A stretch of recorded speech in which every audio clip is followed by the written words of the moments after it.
did you realize that something was amiss? So every Sunday morning, my column goes online, and I share it on every social network. It's part of the job now. And about a year ago, when Facebook first introduced the subscriber feature, I started sharing it there. And I actually stopped using Facebook at the time because it just wasn't doing anything for me. And you have 400,000 followers. Well, so back then it was 25,000, and I would get thousands of likes on things and hundreds of reshares. Now I have 400,000 followers, and I get 11 likes on my column and maybe 1 reshare. And so I did that last week, and I saw this little thing that said promote this post.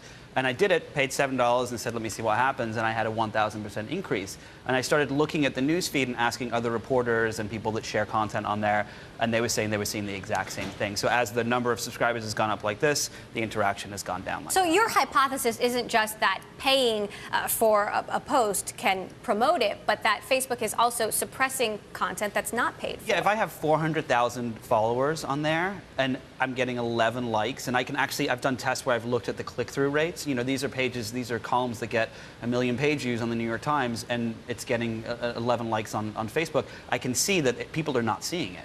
And so I asked Facebook, and the answers they gave didn't really add up. Hunter, is it possible that this is really indeed happening? Well, you know, there's no doubt that Nick's seeing a decrease in engagement, but so many things have happened over the last year or two that I don't know that we can rush to say that Facebook is definitely suppressing posts when it's not paid. What they're trying to do is they have an abundance of data. They know what my friends have listened to because Spotify publishes the news feed. They know all the different articles that I've clicked like on. And I think what they're trying to figure out is how should we order this data? It's also possible that since so many of Nick's followers are people who click that follow button, not actual friends, that whereas a year ago Facebook thought that was really valuable, maybe they were chasing Twitter, trying to get a lot of those what they call asymmetrical follows as opposed to people that you really know. Now a year later they're looking at the data and saying, we actually want to see pictures of our friends' babies, not necessarily find information from columnists there. What do you think of that? You know, I think that part of that is definitely probably true. I think that, you know, when they first introduced Subscribe, they were going after Twitter, and this is something they've done several times with the news feed. But when you're reaching 0.002% of the people that you interact with, friends included, I think that means there's a problem with the newsfeed. And when I approach Facebook about it, you know, they spin it and say, hey, you know, we've noticed since we've introduced sponsored ads, which always float to the top, right? There's always 2 or 3 at the top of the newsfeed.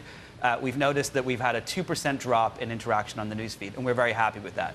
But there's no way they're happy with that. If on the newsfeed they get trillions of interactions, that's billions of interactions that are not being served, right? They can't be happy with that, and I think that's what's we have this announcement on Thursday where they're going to be introducing some updates. Well, and Hunter, one of the points you make is that Facebook's constantly experimenting with things, and this could just be part of the experiment, but it's a pretty drastic difference. Well, I think the drop based upon the increase in ad volume, it is a little bit surprising. You'd figure that they'd still be in the place where they could both improve monetization and user experience. That's, I think, the original idea behind sponsored stories was, look, there's all this content that's already in your feed, content you want to see, and advertisers will just pay to make sure that it's viewed. What Nick's referring to is the idea that, hey, perhaps that's not true. Perhaps they're promoting things because they're getting paid, not because I actually want to see it. So, Nick, what's your take on Facebook's response? Hey, maybe it has something to do with the quality of what's being posted. I was on the phone with them, and they said that, and I said, okay, but when I write a story about, you know, Apple introducing an iWatch that gets a gargantuan response on every network and nothing on Facebook, then sure, maybe my stuff sucks. It's fine if it does. But I'm not seeing that on other networks. And the other thing that Hunter just said about how they're being, you know, they're trying to have this algorithm that highlights the sponsored posts, highlight the best content to people that they pay for. So in that case, why would they want to highlight the things that people are don't want to interact with of mine? So why am I even have that option? Does that make sense? Right. So in a world where you can pay for your posts and the paid stuff floats to the top and the free stuff does not float to the top, you know, where does that go? I mean, what's the point of using Facebook? Correct. Well, I mean, I think you obviously have access to an incredible amount of content. I think Facebook's greatest challenge dealing with sort of this abundance of data, and maybe this is one of the things they're going to refer to on Thursday, is as they're shaping what you see in your feed, what are they telling the consumer Facebook is for? Is Facebook a place I come in the morning to find the news from columnists I follow? Is Facebook a place that I go during the day to see the latest pictures from what my friends have eaten for lunch? Or is Facebook a place I can go and watch videos, listen to music, discover new media because my friends have encountered that outside of the service? I think right now that's a confusing question. Right, Facebook is having an identity crisis. Oh, yeah, without a doubt. And as a user on Facebook, I'm having an identity crisis because I stopped using it over a year ago because it just didn't offer me anything. You know, I would use it to check people's contact information and things like that, but I wasn't posting to it. So with the subscriber feature, it was like, okay, well, now I have a new reason to use this, right? This helps my job. And now if that's not going to work, well, then I'm back to square one. And you sort of, you know, implied in your column that you've considered leaving Facebook. I mean, how do you feel now? You said you felt duped. Yeah, I mean, it's now like, with this response, how are you feeling? It's like they're saying to me, hey, you've got a room full of 400,000 people you can talk to and show your columns and your books to, but we're not going to let you know where the room is. What's the point? I think it's possible that people who are interested in commerce, not conversation, will have to pay a little bit to get their message heard. But how much money can Facebook really make off something like this? Well, you know, a lot of users paying... If Facebook loses its authenticity by virtue of this being allowed. I don't think the question is how much money can they make of it, it's how willing are people going to be to pay for it. So I paid $7 for that column. I'm not going to do that every single week. I'm not going to do that with every blog post.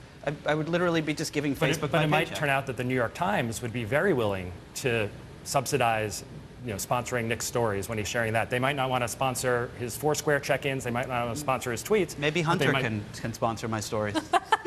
Okay, so they have this newsfeed event coming up on Thursday. Hunter, what do you think this could be? I'm hoping for two things. One, telling us a little bit more about how to make use of our newsfeed.